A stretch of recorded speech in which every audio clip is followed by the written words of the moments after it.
Welcome to our webinar on vaping. It's a health hazard and what you can do to protect your kids. This is part 2 of the vaping series that we're doing this week, and we're really excited to have you with us. Excuse me.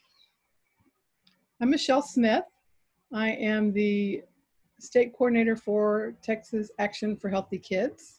And today with me, I have Shana Green, who is the Catch Implementation Manager at Catch Global Foundation. And also be joining us today will be Marcella Bianco, who is the Program Director from Catch. And then Patricia Stepaniuk, who is the Senior Program Manager with Catch My Breath program as well. So we're excited to have them here today again to share additional information, insights, and we will be having some youth joining us as well. Just some logistics. If you're having any trouble hearing, then you might want to sign out and then sign back in and use your phone because sometimes video and phone together don't mix very well. All attendees are muted, only the panelists will be live, so you can submit your questions through the Q&A box. If you want to make a comment or let us know where you're from, use the chat box, and we will be monitoring those. The webinar is being recorded, and we will provide a link to this webinar from today as well as the one from yesterday if you missed it, in a follow-up email along with some resources that we will probably talk about today during the webinar broadcast. So just a bit about who we are. Action for Healthy Kids is a national organization. We've been around for almost 20 years. We've had teams in all 50 states over that time. Texas has about 4,000 members. We work with schools and parents in the community to make sure that kids have the best opportunity to learn and grow into healthy, happy adults. In that 20 years of progress, we started when Dr. David Satcher, who was the Surgeon General, made the announcement that obesity was at epidemic proportions, and they pulled together teams to look at how we could combat obesity and felt that going through schools was one of the strongest ways. So we have been working with schools, we've supported local and state policies, and we've developed tools and resources over these years, and also we've distributed grants. You can go to our website to see all the different resources we have. We even have a good selection of links and resources around COVID-19. You can sign up for additional webinars there as well. National has several really good webinars coming up. You'll also find information about Texas and what we do in Texas. There's a Texas page.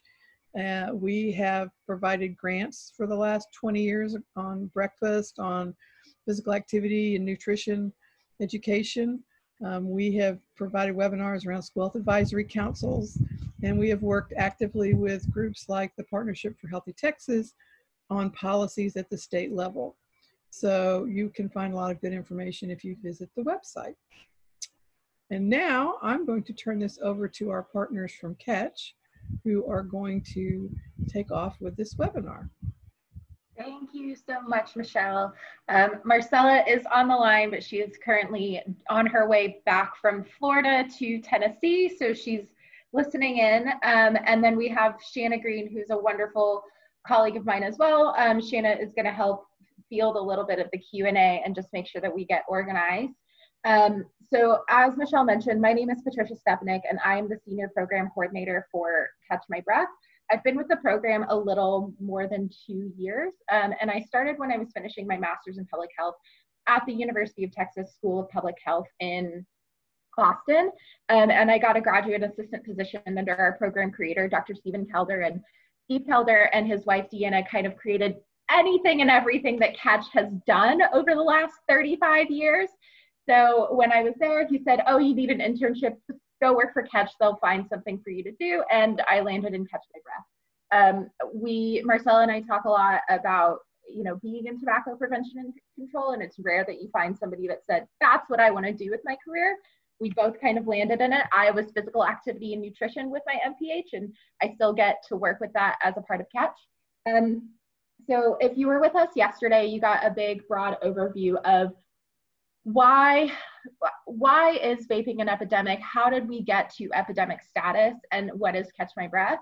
Today, we're going to do just a really brief overview of the program, of all of those things. Again, if you have questions for those, please feel free to either type them in the chat box or the Q&A box, and we'll be sure to get those answered. I have a few natural breaks for questions throughout this, but the big focus of today is going to be, service learning projects and youth empowerment. And as Michelle mentioned, we do have 2 students that are going to be joining us a little bit later.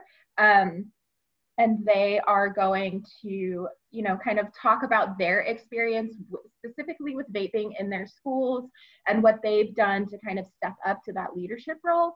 And then also talk about some fun, new, exciting things that we've got going with the Catch My Breath program. So with that, I am going to share my screen so that y'all can see. And we're going to get rocking and rolling. So if you weren't here yesterday, you're probably thinking, what the heck is Catch My Breath?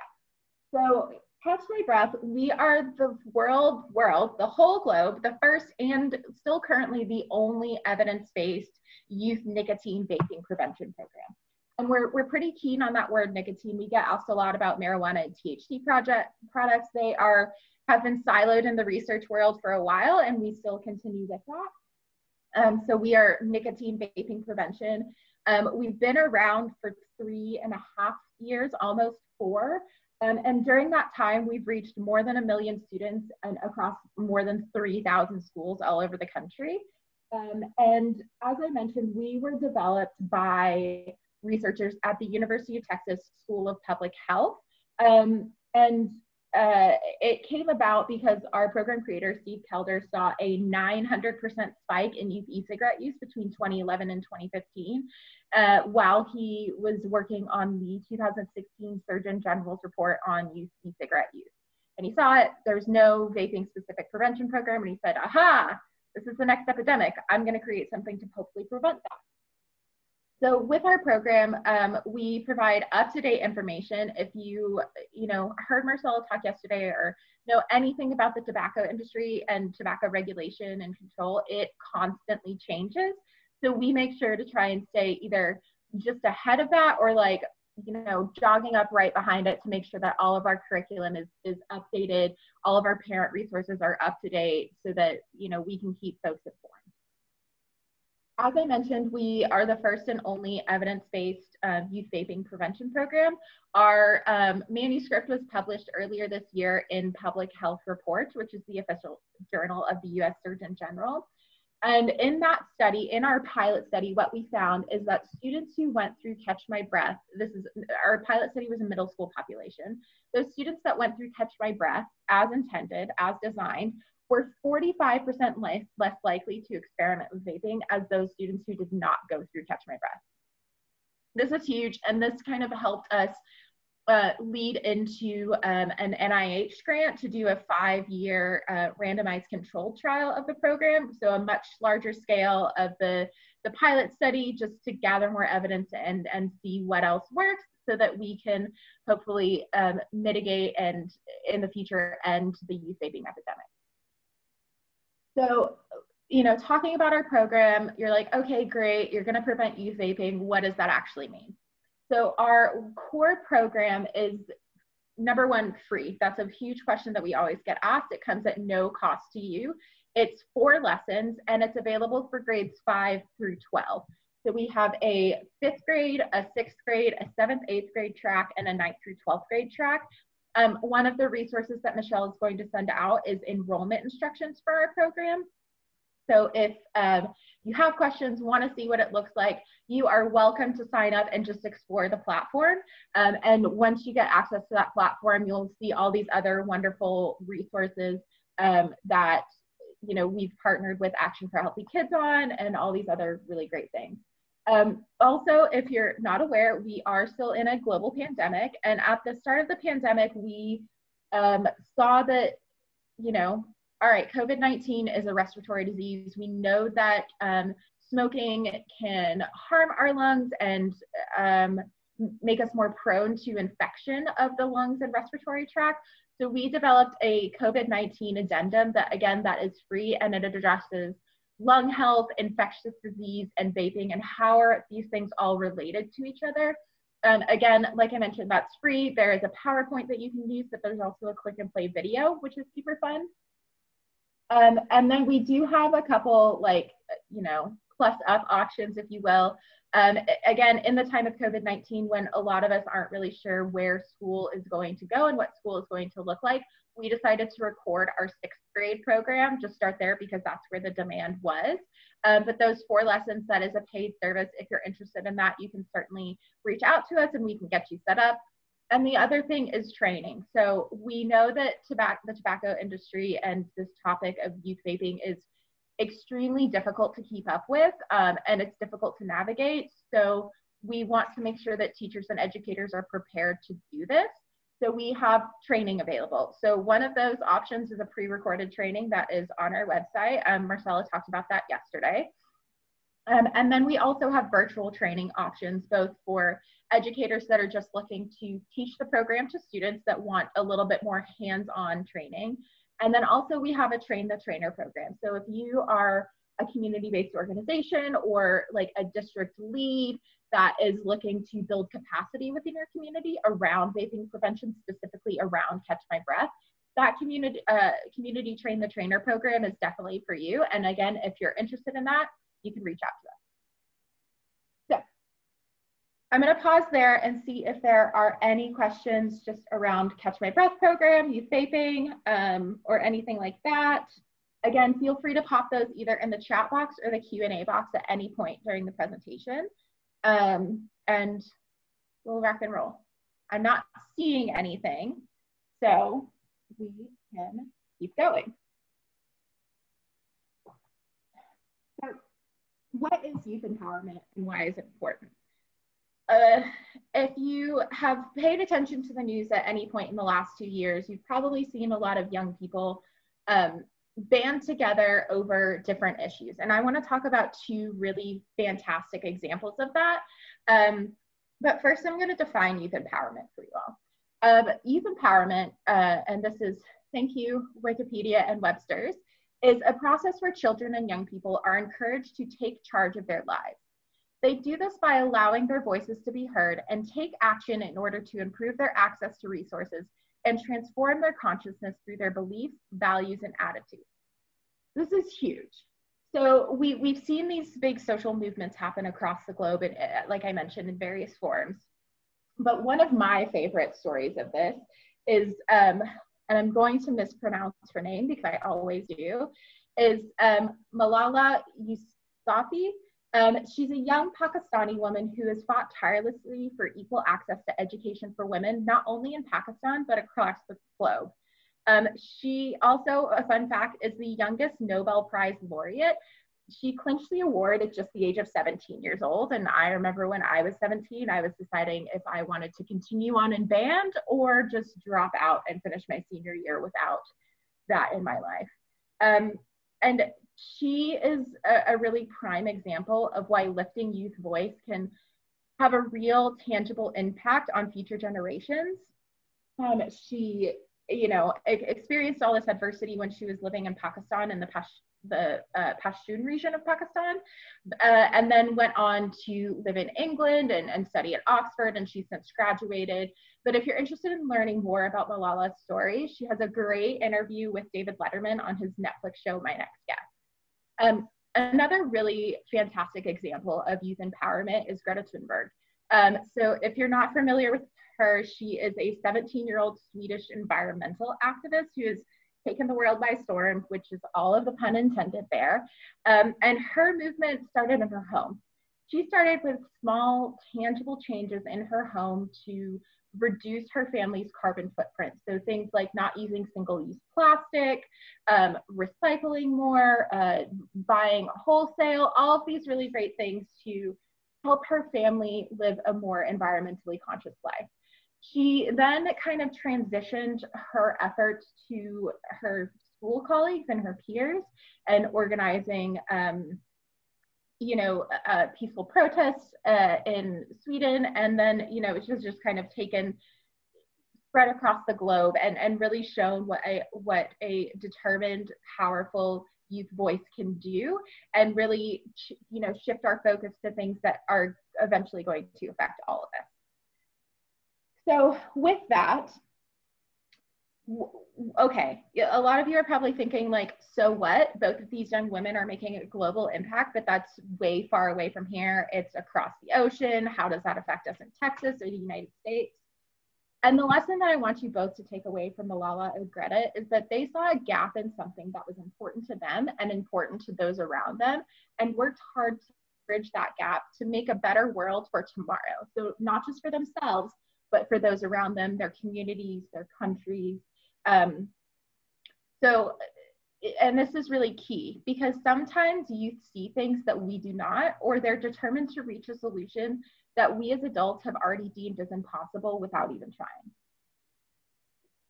We need to foster youth voices so that they feel compelled to engage and participate in the decisions that might affect them. And this is especially important with the issues that disproportionately impact youth, like vaping.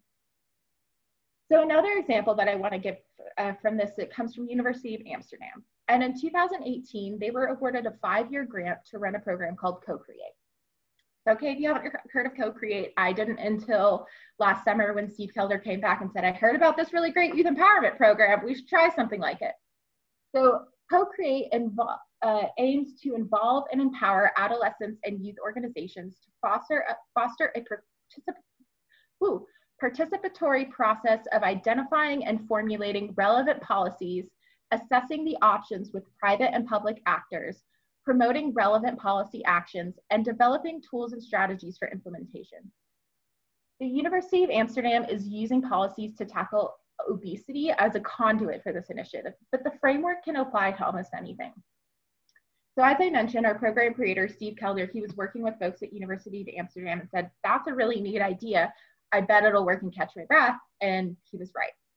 So we have incorporated this idea in our high school curriculum in really throughout the program, but mostly the 3rd and 4th lesson. So the 3rd lesson is called Co-Create and Hack the System. So with that, we start really small and we ask students to analyze a tobacco and e-cigarette policy for their school, city, county, or state. They pick one of them, they can do all of them, but most kids really focus on their school policy. And we ask students to consider, with some guidance, of course, is this policy holistic? In the case of a school policy, we ask students to look at what does it cover? Is it only addressing punitive measures, or are practices like prevention and restorative justice included?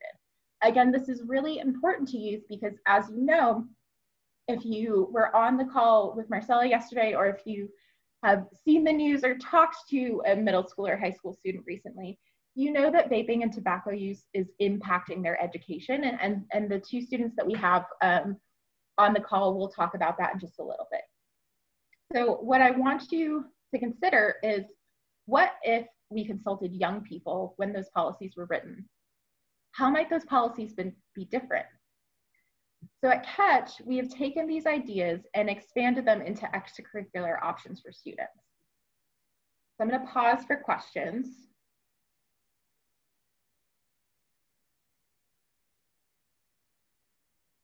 Don't see anything.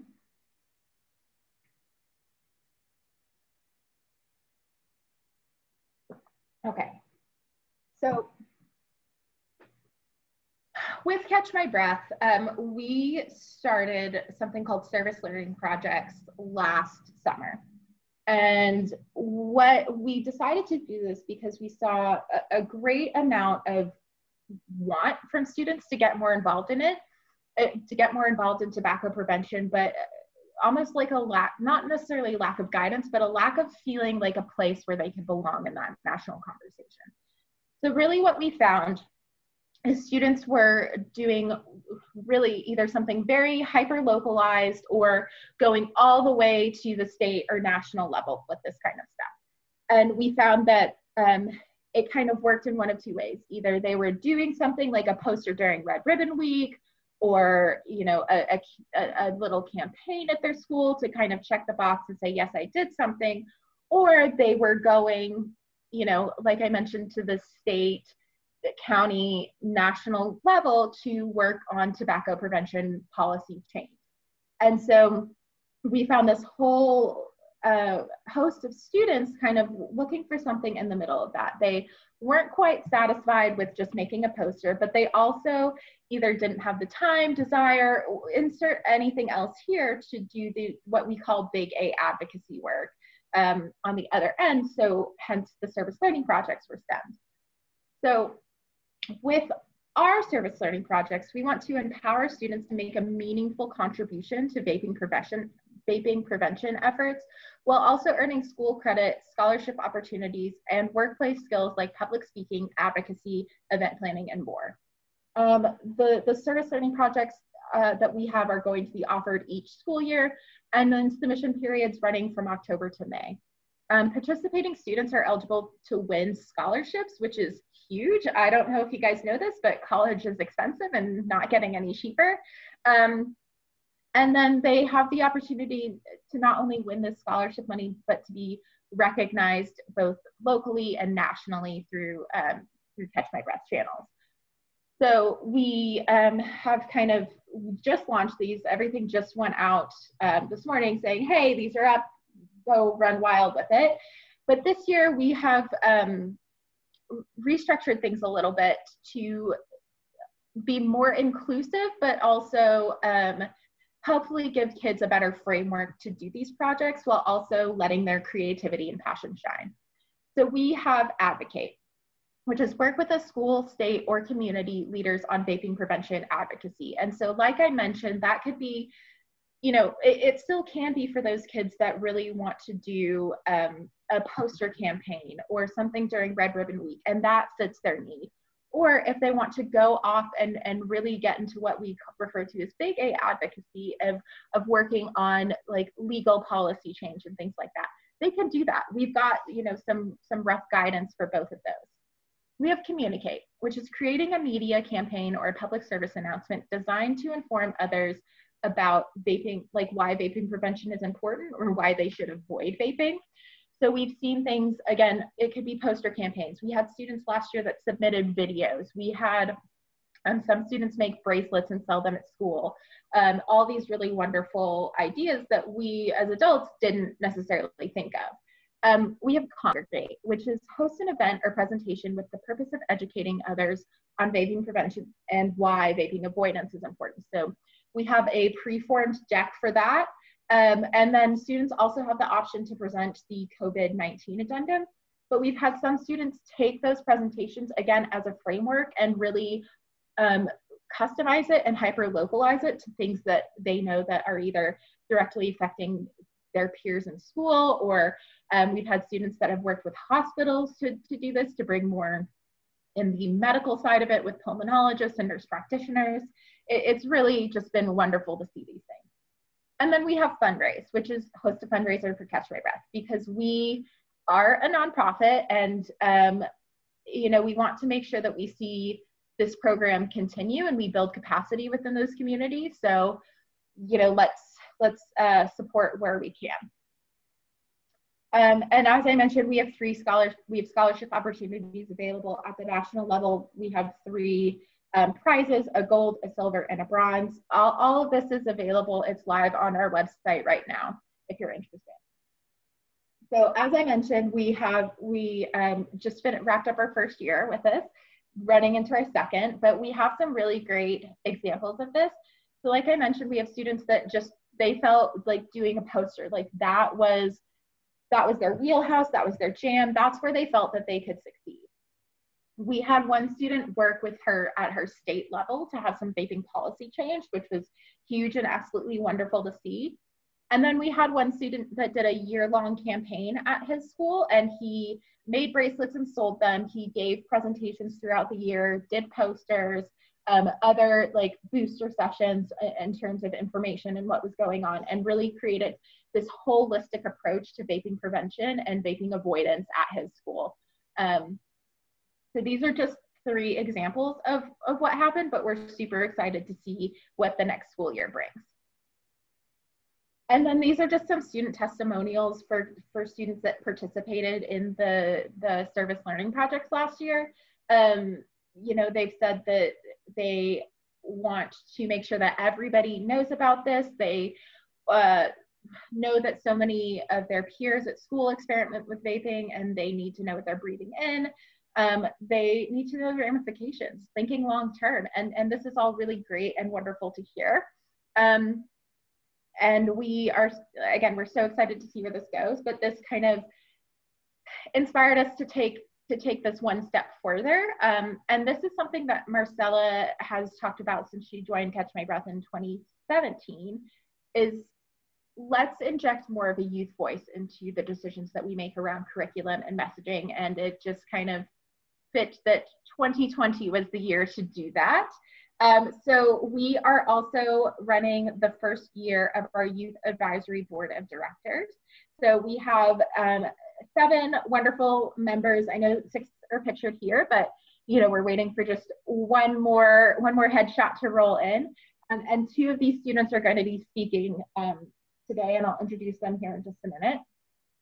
But they are going to help us you know, review our curriculum and make sure that it resonates with their peers, their age group, that we are not pandering to them, and also help us with other messaging around the service learning projects, around curriculum, partnering with other organizations to make sure that we are meeting the student where they are in their journey on vaping prevention and their journey on vaping prevention education. What does that look like for them, and how can we foster and develop that? But we also have these 7 really wonderful students that are just eager to be involved, eager to participate, eager to let their voices be heard and lift up the voices of those around them. So with that, we are gonna lift up 2 of those voices today. I'm gonna pause for questions again, just to see, again, feel free to pop those in the chat or in the Q&A box. And I'm gonna take just a moment.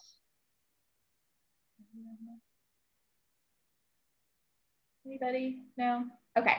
So I'm gonna rock and roll. So we have 2 students that are on the call this morning with us. The first is Robin Park, and he is a junior in California, and he currently serves as the president of the Southern Los Angeles chapter of the global NGO MedLife. He has also served as a class representative to his high school student council for the last 2 years, and currently serves as a co-president of his school's pre-med club, and is one of the senior editors on his school newspaper. Robin is originally from South Korea and came over to the States in the 5th grade, and he has been in schools in New York, Maryland, and California. Robin has been involved with various tobacco prevention programs, such as Campaign for Tobacco-Free Kids and the Take Down Tobacco movement since middle school. And he's actively involved in his community as a volunteer at Providence Holy Cross Medical Center in Los Angeles, and has experience serving as a summer shadowing intern at UC Irvine School of Medicine in Orange County. It was all of these medical facilities where Robin was able to meet a variety of patients who had to suffer the horrid consequences of smoking. And since these first-hand encounters with pain and suffering tobacco has brought to its victims, Robin has actively been involved in spreading the message against nicotine vaping throughout his community. The second student that we have on today is Alicia Royce, and she's a junior in California as well. And she hopes to advocate for vaping and tobacco prevention as an extension of her passion for mental health advocacy. She wants teens to be able to live healthy lives and make choices for themselves, not only the behest of vaping or a cigarette. She hopes that by educating the teenage population on the dangerous effects of e-cigarettes, nicotine usage, and vaping, she will be able to grapple at one of those causes of the negative mental health among the teenage populations. She really hopes to create a population of teenagers ready to live to their potential without the use of a vape or cigarette. Outside of being on the Youth Advisory Board, Alicia participates in a lot of extracurricular activities. She's on the varsity team she's on the varsity team on her school's Science Olympiad, and an avid HOSA member and competitor. She's the secretary of her Active Minds chapter and a seasoned science fair participant. She has a deep passion for the medical field, and she dreams of becoming a child and adolescent psychiatrist and neuroscience researcher in the future. So I'm going to stop sharing my screen so that I can make Alicia and Robin co-hosts. But again, if y'all have questions, feel free to just pop those in the chat.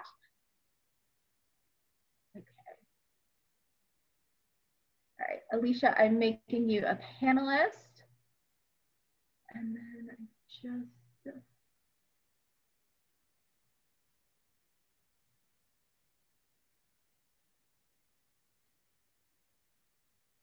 You don't see Robin on the call just yet, but that's okay. No, he's finishing up a class and took time off from our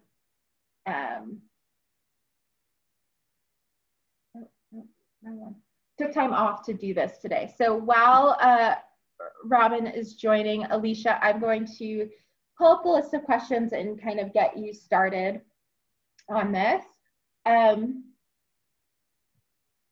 I think she needs to rejoin. She's dropped off the, is she on? Okay. Yeah, Alicia's here. Okay, there she is.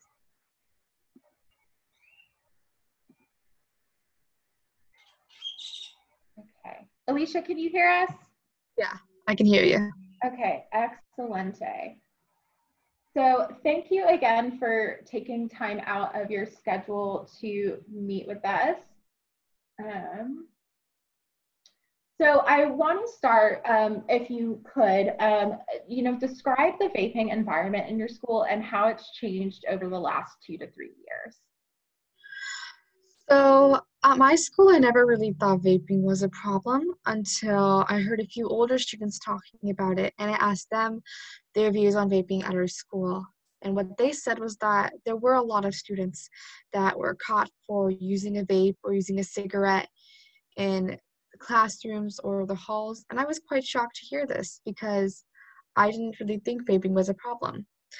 But I think that our school has kind of undermined that issue because either they don't have enough of the resources needed to educate students on why this habit is so awful, or they want to protect their students from the consequences, which is understandable.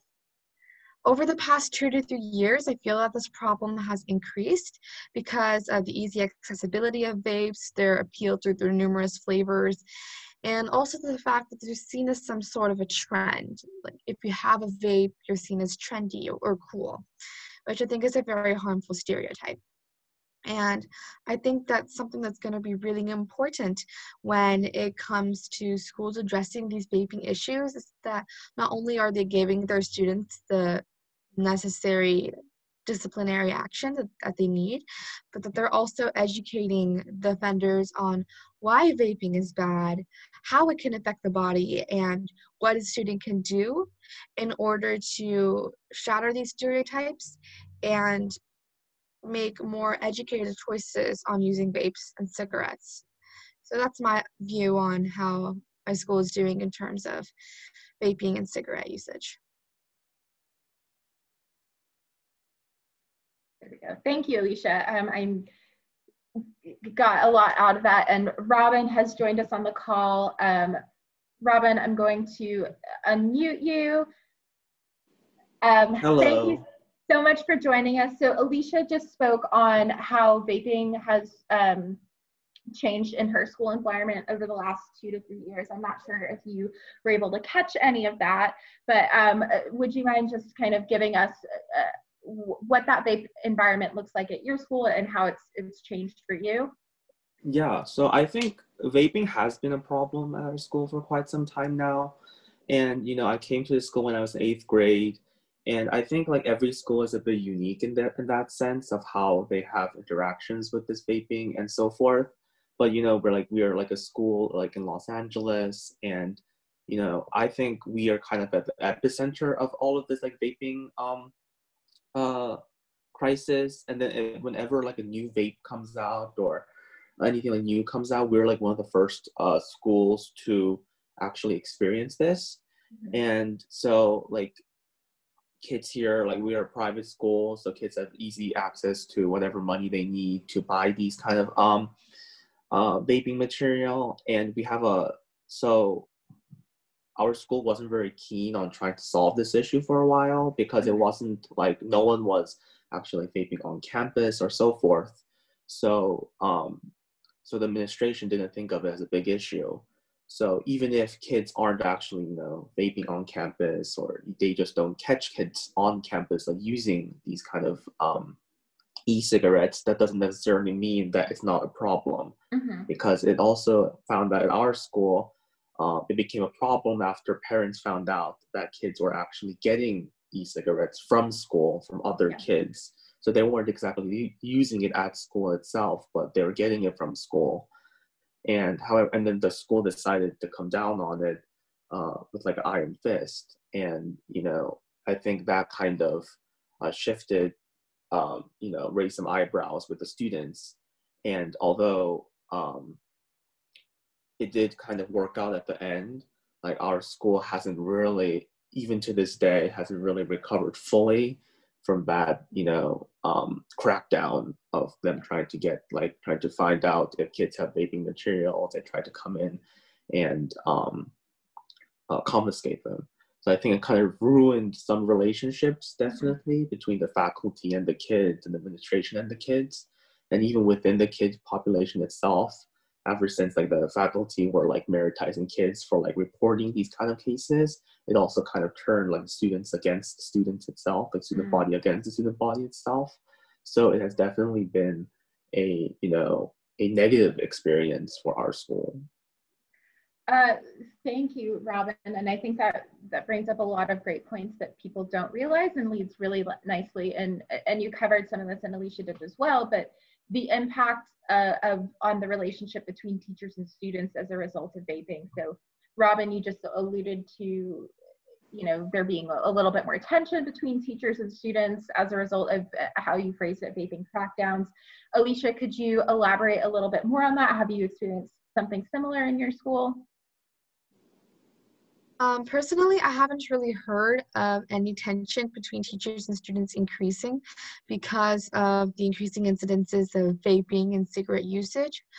However, us as a student community are never really informed on disciplinary action taken because of students vaping on campus, or let alone the fact that kids are vaping on campus. And so I do think that there is some sort of tension between students and teachers in terms of how far teachers are going to go in disciplining their students and helping them realize the wrong in their actions. But I have never personally experienced that, and I've never heard of students that have experienced that. Okay, thank you. So kind of with that, Alicia, you alluded to discipline, and both of you kind of talked a little bit about, education, or ignoring that as a problem. So one of the things that we have seen, and again, Marcella talked about this a little bit yesterday, but it's okay if you weren't here. Studies have shown that about 2/3, about 66% of youth believe that there's just flavoring in e-cigarettes.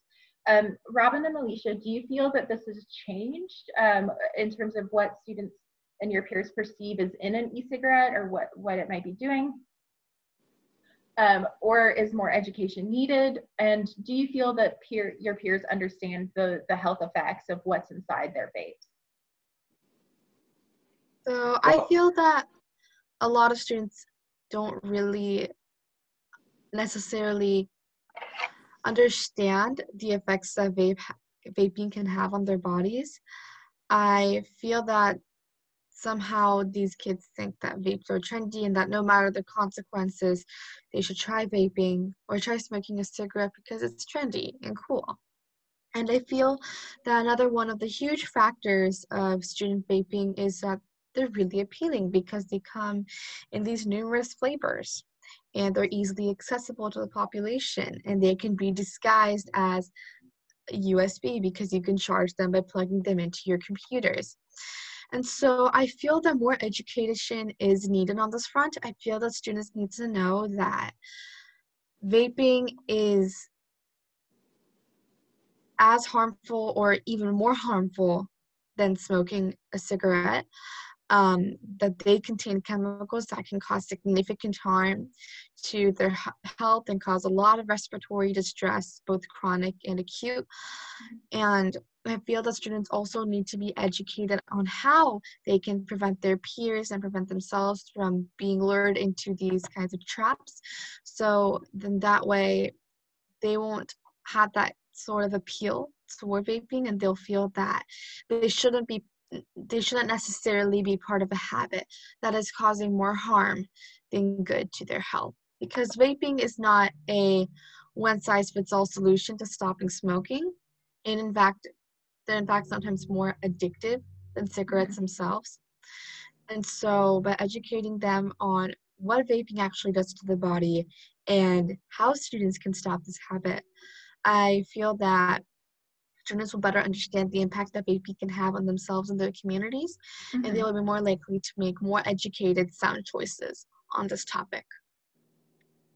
Thank you, Alicia. I think you brought up some really important points, and one of those that I do want to touch on is vaping as a cessation tool. So no e-cigarette has been FDA approved or been through a randomized clinical trial as a cessation device. So just keep that in mind as you're talking to students or talking to others out there, that there are other ways to go through quitting nicotine or quitting smoking, but vaping is not one of those approved mechanisms.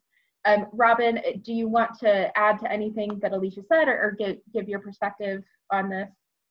Yeah, well, I totally agree with what she said, and I think it was like when the tobacco industry, when they were kind of unleashing this into the market, initially they actually marketed it as like a like alternative to smoking, like it was a stepping stone from conventional smoking to maybe to transition into non-smoking, and then a lot of kids still have that mentality, and the tobacco industry actually said that marketed as if it was more. It was much healthier. And some of the kids, they still think of vaping. A lot of them still think of vaping and e-cigarettes as a healthier alternative. And by healthier, like a lot of them think that it has no harmful effect or like next to none. And there's always a portion of kids who really don't care about the health aspects. But I think a good proportion of the kids still are not really fully aware that e-cigarettes, as Elisa said, were and are could be as harmful as conventional cigarettes. Yeah, great points to bring up. Juul was a big promoter of this. Is Juul an alternative to smoking? And I always like to say Pepsi, an alternative to Coke. It's you're just replacing one vice with another, and you're out. You hit the nail on the head there, that they did market it as that. Juul got in a lot of trouble for marketing themselves as a cessation tool, and they have if y'all are looking for a lot of some good reality television full of lots of oh my gosh, or I can't believe you just said that, watch Juul's testimony in front of Congress, pop some popcorn, get a nice sparkling water next to you, and you'll hear a lot of things come out of Juul's the CEO and founder of Juul's mouth that you're like, what? One of my favorite quotes is, "We're not the tobacco industry, we just take money from them." So that is just fantastic. And with that, we'll move on to the last question that we have for our students. And Robin, if you want to start, because I know you're on a break and need to run to your next class, that in late 2019, the age of sale of and purchase for e-cigarettes was raised to 21 nationwide, but prior to that, it was 18. What do you believe the appeal of e-cigarettes is for the under 18 and now 21 population? And as a follow-up, you feel that e-cigarettes are easily accessible to your peers? You both kind of touched on some of this, but if you just want to reiterate some of those points and wrap up. Yeah, I think it was a momentous move to go to higher the age restriction from 18 to 21, because I think the few reasons is because when we're talking about teens, and especially like if we're talking about like a school, if like just one kid has access to Juul and has access to cigarette, you might as well have the entire school have access to it, because they will usually use them as an avenue to bring in these kind of things onto campus. And that was actually what was happening on our school as well. They were having a lot of the seniors are actually 18 years old. They have a lot of 18-year-olds on the high school campus. And especially for schools like us who have like the middle school and the upper campus are in like one building, and like the lower school is like only like a street away. I mean, this could really like trickle down to from the 18-year-olds all the way down. But I think if you, as we go on to becoming like higher the restriction to kids who are like 20, people who are 21-year-olds, you know, by the time you're 21, I think most people will be kind of separated from like the teen group in general. So I think that's good because it kind of gives like a big buffer zone, so the kids won't really have like as easy access to Juul or vaping devices as they would have when per se their peers who are 18 have like such have a unlimited access to these kind of materials, so they could just get it from them. And yeah. Go ahead, Robin. It's like, and then now it's become more like a lot of people, they market it as like a more healthy and more like environmentally conscious way of doing it. But I think what's really appealing to these kids is that, you know, we're not like, as the old tobacco industry had done with popular culture back in their time, you know, with the cowboys and with like the blonde actresses. But I mean, I think those days are gone. And although there's a lot of restriction in place for like the mainstream media and how, you know, we shouldn't be advertising cigarettes or e-cigarettes to teens, I think now they're facing with like a new monster, and then now it's social media. And then usually the people who are marketing these kind of like vaping materials and marketing these kind of things are like usually they're very young. And I think like the tobacco industry kind of went through like a generation shift. So now like they know exactly what the teens want, like how to market to these kids, and like, you know, maybe like a shout out on Instagram or maybe Twitter or even Snapchat. So I think that's what really entices these kids, because they kind of made it seem as if you vape and if you know, e-cigarette is you're being part of a culture, you're being part of like this movement. And yeah, so I think that's how it has marketed to young people. But I also think that the hiring the age requirement to 21 has been a very momentous move. Yeah, Robin, I think you hit on a lot of great things, and we can certainly talk about this more through our youth board meetings. But one of the things that Juul did were things called grassroots campaigns, which touched on exactly the points that you talked about. So paying social media influencers to post about this, comment about it, using prominent advertising in convenience stores and gas stations is another huge exposure mechanism for these companies. But you know, they have quite literally taken Big Tobacco's playbook and looked at it, modeled it, and made it, you know, what it is for the 21st century. And again, I highly encourage everyone on this call, if you're curious about this industry and what they've done, watch Juul's testimony in front of Congress, because they talk about this. They say, oh yeah, we have Philip Morris's marketing handbook, but we didn't reference this. We just looked at it for what not to do. But then you look at Philip Morris's marketing handbook and you look at what Juul did, and it's identical images, identical campaign strategies. Really fantastic. Alicia, we'll close with you. So, you know, you've talked a little bit about the appeal for e-cigarettes being like a fad or making you cool and all these things. Do you want to touch a little bit more on that, and then, you know, talk about, in your experience, the ease of access for e-cigarettes to you and your peers? Sure. So in terms of accessibility, in my community, I think they are quite accessible. I've seen several students holding vapes and getting them from gas stations or supermarkets and those kinds of things. And I really do think that they are accessible to youth, because they can be presented as like a USB drive or some other type of small device. And so parents and administrators won't really think that this is a vape. They'll think, oh, it's a USB drive, it's fine, when it's actually a very addictive and harmful device. In terms of the appeal that cigarettes have, I believe that the appeal lies in the fact that there are numerous flavors and numerous appealing flavors as well. Like, I heard in this one documentary that there was a flavor called peanut butter caramel. Why would that not be appealing to a kid? And so I feel that because of these flavors and because they're so small and portable and easy to carry around as you go to campus or as you go to to the park or somewhere like that, they hold a lot of appeal for teens, and they feel like this is a really trendy and cool device that they can have around. But I don't think they necessarily understand the impact that this can have, and I feel that that's kind of overshadowed by the appeal that vapes have with the teenage audience. And so what needs to be done is that the appeal needs to kind of slough off, and that needs to be replaced with a more urgent concern for the effects that chemicals in the vaping juice and in the cigarette itself have on teenage mental and physical health.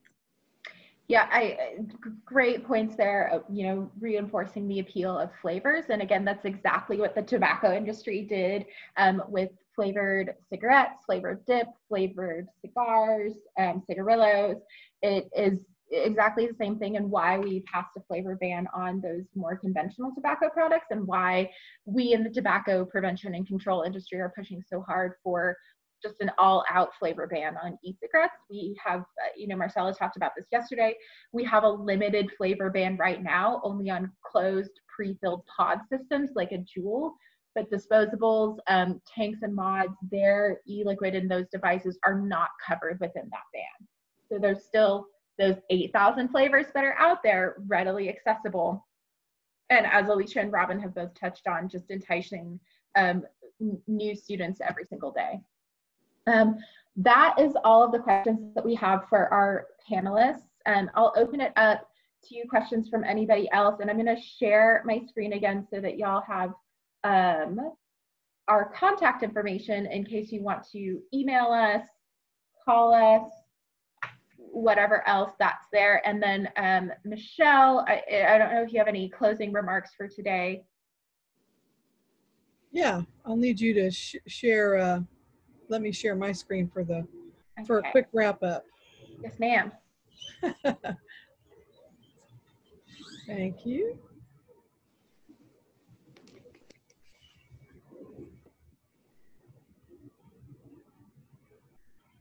Oh,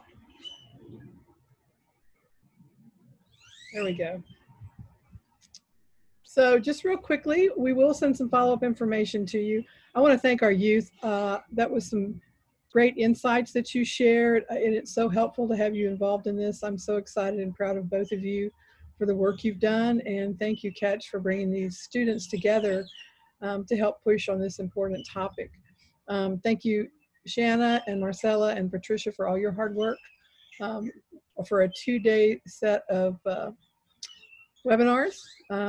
Just real quickly, here's a couple of resources we'll be sending you. The Michael and Susan Dell Center for Healthy Living has been putting together some research worksheets with information that will be helpful to you. This one is on teen vaping in Texas.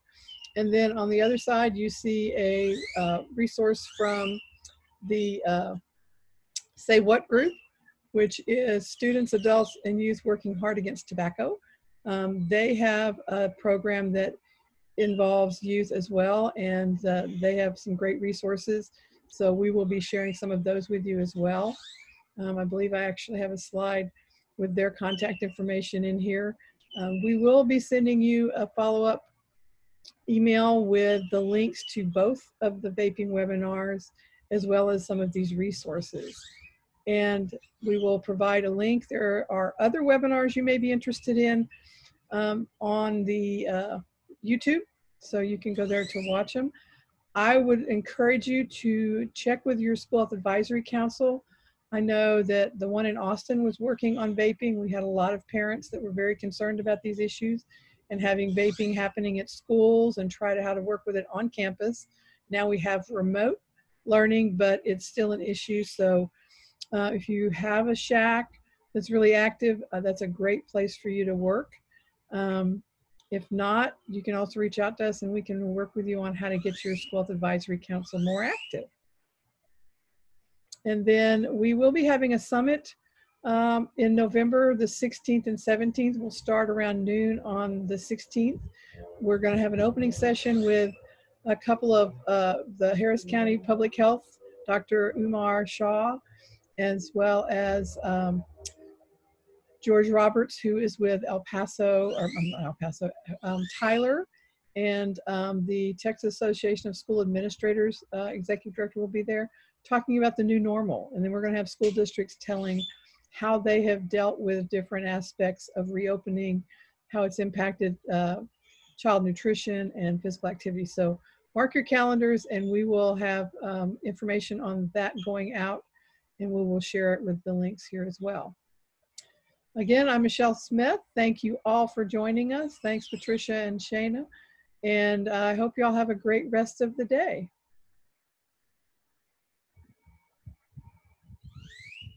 Is there any more questions? It says here, let's see, just double check. Okay, just want to make sure there were no more questions before we completely stop.